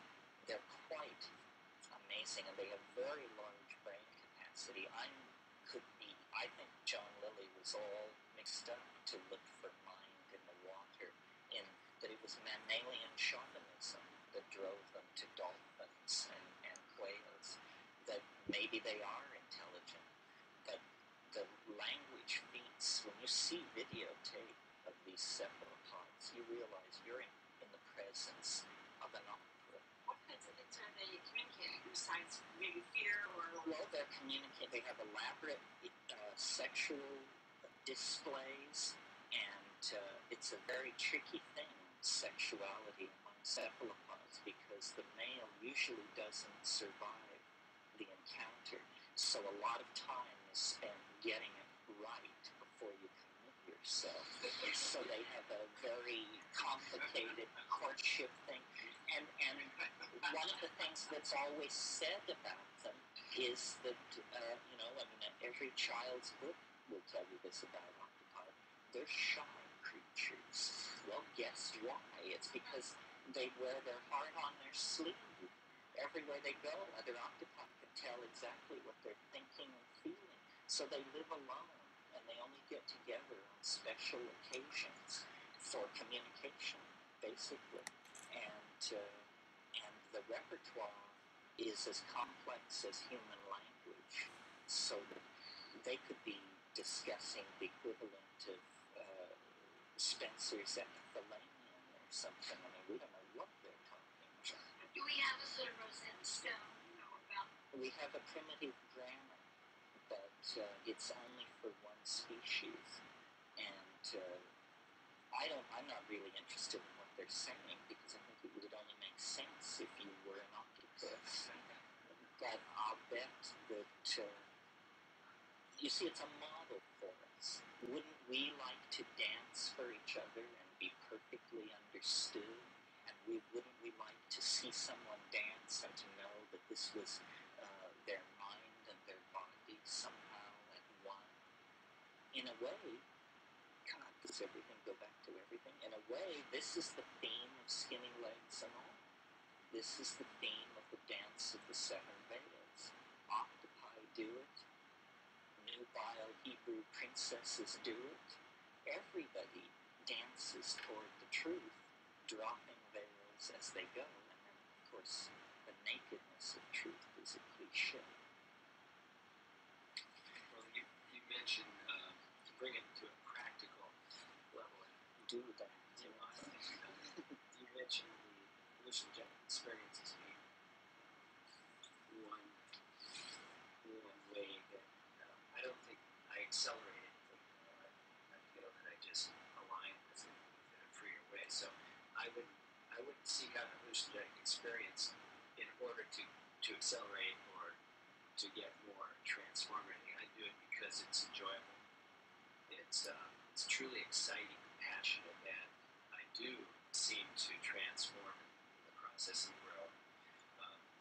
Are there any ways or other ways that you might suggest? And also, I'm interested in sound, which is, you're talking about going from sound to light. Mm-hmm. And I have a way of starting where I am, or again, following my excitement, which happens to be in making tones. And I've reproduced experiences such as, very simply, like a hot tub, where I make a tone and another person has an experience of being in a hot tub. They go from being cold to being very comfortable, very vulnerable, very open, very loving. And it occurred to me that I can reproduce a mushroom experience, or some of these drugs you mentioned that are in the Amazon. That you could reproduce it with sound. I can make tones, and such as in Tibet, they can, the tones are, can bring physical objects into being, and move energy and such. And that's my exploration. I was wondering if you had any ideas of. Well, something sort of along that line that I've worked with for years and observed for years, and I find very interesting is, in South America there is this plant drug of shamanic tradition of great age called ayahuasca, or yahe. And what seems, it's chemically a little different from anything we've discussed, and so kind of consequently neurologically a little different. When this drug was first discovered in the 20s, they isolated a white crystal from it, and they named it telepathy, because they believed that these deep forest Indians having some kind of state of group-mindedness behind this. Well then, and that was all very exciting, that there was a drug called telepathy, but then later they found out that the drug had already been discovered in another plant in Pergamon Harmala, the Soma plant I mentioned, and had been named Harmony, so that the rules of nomenclature, that took precedent.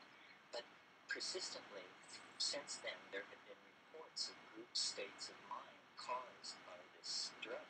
So we explored this in the 70s fairly thoroughly, in 71, in 72, again in 76, and again in 81. And different things are going on. First of all, the people down there who take this drug are into what they call Icaros. Icaros are magical songs, I-C-A-R-O-S, Icaro. And the accomplishment of a shaman is judged by how many of these magical songs he has, and they're taught to you by the spirits, they say. But the interesting thing is that the Icaro within the culture is criticized as a work of visual art. It is not thought of as a song. It is not listened to. It is looked at. And when people criticize it, they criticize its form and its color. And in taking this drug, we discovered that there is something about it. It seems to dissolve a cultural barrier between the synesthesia of sound and light, so that you can make a tone like and it emerges as a streak of cyan blue that just stands there in space as long as you, and it clearly, this stripe is related to the sound. When you stop the sound, the stripe disappears. Well, then you discover that when you modulate the sound, the color is modulated. Well, then you begin breaking it up, and you discover that voices become transformed into an instrument for manipulating light. And again, it has to do with these drugs, which are very close to neurotransmitters, just one gene away from being naturally produced. It's as though this is a biochemical place where what we experience as the evolution of language and our abilities, our cognitive abilities to integrate and express language are happening. So that, I think this should be looked at. I think maybe the path to the kind of visually beheld form of communication that I'm talking about is to look at shamanic cultures, where this may have been happening all along and people assume it. It is true when you go up these jungle rivers to the really bare-assed people that the elders do get together and take this stuff, and they do have a complex collective image of what should be done for the good of the group. It's not exactly a vision of the future. It's more complicated than that, because they also have a vision, a three-dimensional vision of the kinship structure of the village, of a whole bunch of clan and SID group associations to plants and animals in the forest, which are hidden from the eyes of the casual visitor. It isn't that so much that they predict the future as that they go into a higher dimension of their own cultural information space, and from there they make decisions. Where should we hunt? Who should we make war on or not make war on? Where should we move? And even decisions about triage of children and something, because this does go on. So, how much of human navigation through history has been done by processing ordinary cultural information on a higher dimensional level by perturbing neurological functioning?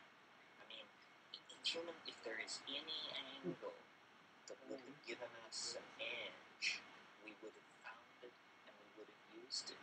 And I've discussed in other lectures the way in which small doses of psilocybin improve vision, and how this would fit back into a primitive hunter-gatherer system. Very simply, they would have just outbred everybody not using mushrooms, because a pair of chemical binoculars in a hunting environment is an adaptive advantage that could not be ignored, and so forth and so on. Yeah. By copying your hand movements, it helps me see what you're talking about, like virtual reality. And that's what they do with neurolinguistic programming. And people who made firewalking pop, Tony Robbins in this country, were neurolinguistic programmers. Maybe neurolinguistic programmers could study art. If I had 8 hands, I could really get gestural. I a funny experience involving octopi. I know a woman, I'm sure she would not begrudge me this description of her. She is a very frank exhibitionist. I mean, this is the woman who at every party takes her clothes off and dances on the tabletops and so forth. She is an inveterate exhibitionist. She's totally frank about it. And I had been to the Monterey Aquarium and seen the octopus there. They have a giant octopus.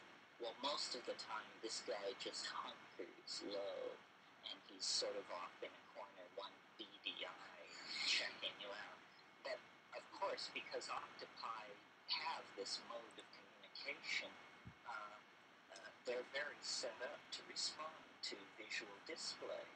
So this woman walked past this tank, and this octopus practically leaped into the air. It came down out of the tunnel. It was pressing against the glass. It was beating against the glass. And what it was one exhibitionist recognizing another. I mean, it was just clear across the species lines. The power of neurosis knows no bearing. Also had almost orange hair, very red, bright hair that was sunlight. That's true. It was probably sending a message to this octopus that was obscene in the very least. She dancing? No, she was just trying to be unobtrusive, but this woman being unobtrusive is a showstopper. Terrence, when you talk about language, or the word you said people talk, to me that like the whole body language. And when you go into print, I'm making all these unconscious assumptions of values of what you're saying is true, partly based on your body language. True, but body language has really faded for us, probably because of the telephone. And the telephone really staunches that. And yes, it would be. We probably were much more linguistically rich in the past. You just said that. And we've muted ourselves. Yeah. Terrence, just to let you know what happens when you discover sparks nowadays. When I was a kid, I was a science buff, and I made Tesla coil and so on. Before that, I accidentally induced a spark in a transformer. Unexpectedly, the spark jumped, and it was sort of my first religious experience. I saw this spark. All sorts of things burst loose in my 10-year-old head. 2 years later, the FCC triangulated my house for emitting spurious radiations, because you have to regulate all that sort of stuff. And I felt sort of like someone put a big pot lid over my head, and between that and being suckered in by the Moody Bible Institute with their big Tesla coil movie, Yeah, right. It's left a bad taste in my mouth. I'm glad we're on to other things now besides sparks and amber. Oh, okay. Bitter experience. There is a notion, in Latin, spark is scintilla. This word exists only in English. In the legal phrase, there was not a scintilla of evidence against him. But in alchemy, this idea lived on for a long, long time. And there's a whole literature of causing the scintilla and seeing it like you did. So you were unconsciously caught up in an alchemical archetype.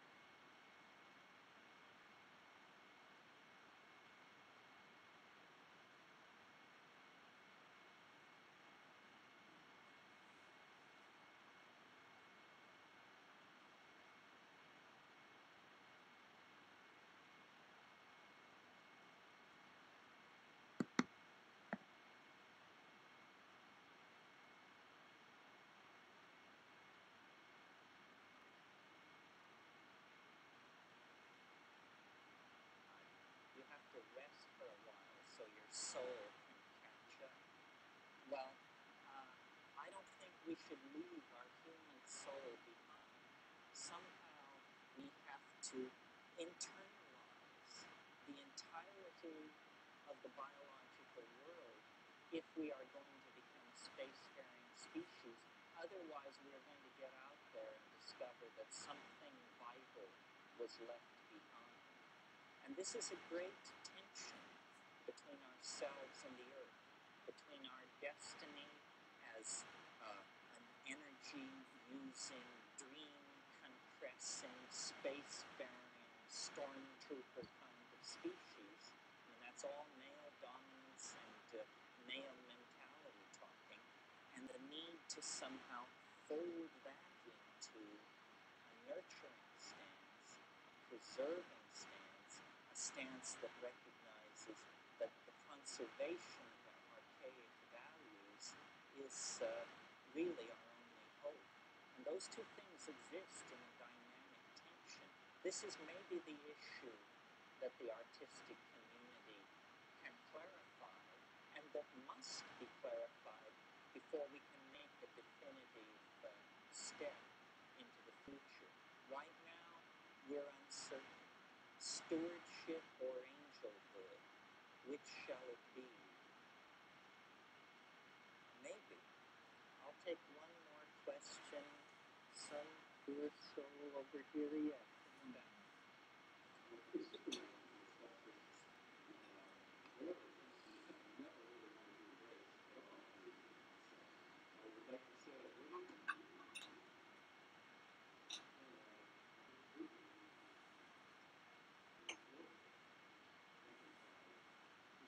Well, I don't really think of it as the Nietzschean Superman, but something you said. You know that poem by Yeats called Sailing to Byzantium? And there's this wonderful phrase in there. I'm not sure I can quote it perfectly, but it goes something like this. Once out of nature, I would be a thing of gold and gold enameling. Once out of nature, he means once he's dead. Once out of nature, I would be a thing of gold and gold enameling. And then he says something about a nightingale set to sing for the lords and ladies of Byzantium of what has been and what will be.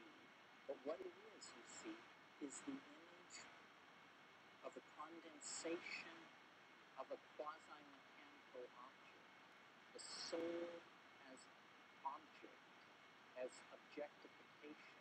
And to my mind, this is where the image of the UFO has something to teach us. The UFO is not an extraterrestrial machine that haunts the skies of the Earth. The UFO is a totality symbol thrown off by our tangential approach to the end of history. I think that, yes, the Nietzschean Superman, that whole thing was tried by the Nazis, and they realized it in its full expression, and it was nightmarish. What I'm proposing is more, there's no man in it. It's the concrescence of the collective soul of humanity, that somehow I see history as an alchemical task and process, and the artist as artificer. It is the task of the artist to complete this alchemical concrescence, and it's a kind of irrational thing. It is irrational. It's that mind and matter are approaching each other on a trajectory that will bring them together with no damage to the quintessential nature of each. And we can't imagine that, because for us things are mind or matter. We can't conceive of a coincidentia oppositorum, and yet it's that which we must hold in our mind if we want to see truth. I mean, even in quantum physics, they teach you that the the universe is composed of what they call islands of Boolean algebra embedded in an ocean of ordinary algebra. What they mean is they're having their archaic and eating it too. They're trying to say that it's both. And it is an irrational process. It isn't a Nietzschean program of realization. It's a kind of an opening. Something wants to be born.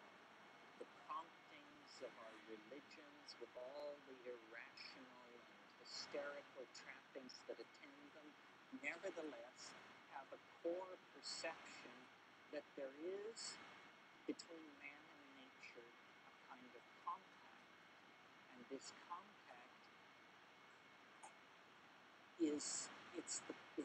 it will be redeemed. I mean, I really think that this is the psychedelic faith, that we are the prodigal species. We have descended into the inferno of matter to try and recover the pearl of immortality. The pearl of immortality is the perfected and reconstructed earth.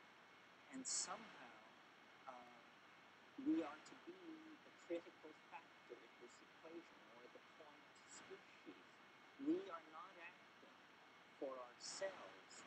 We are the energy manipulating species that I believe, carries the hopes of all life. All nature is watching this drama. The life of our star is finite. The life of the planet is finite. But potentially, self-reflecting understanding may be, in fact, immortal. And yet it is breaking out of the trappings of matter. And this is a process so large, so strange, that I don't think a single mind can encompass it within a single moment. It's something that we triangulate over and over again. And for me, the psychedelic experience is how you do that. The psychedelic experience is literally a rising into a higher dimension in the geometric sense. And from that higher dimension, the psychedelic voyager carries out a transecting of the lower dimensional object, which is the world. And in the same way that we can build up an image of a cone out of an infinite number of ellipsoidal transections, we can build up a true model of the world by carrying out a number of these transections from a higher dimension. And then it shows us how the world really works. And when you understand how the world really works, I'm beginning to get just a hint of it. It works through love and dream and intention to connect. Through love and dream and intention toward connection. And these are ultimately irrational values. And they ultimately must be irrationally embraced, because the momentum toward a rational conclusion is tremendous, but unfortunately completely fatal.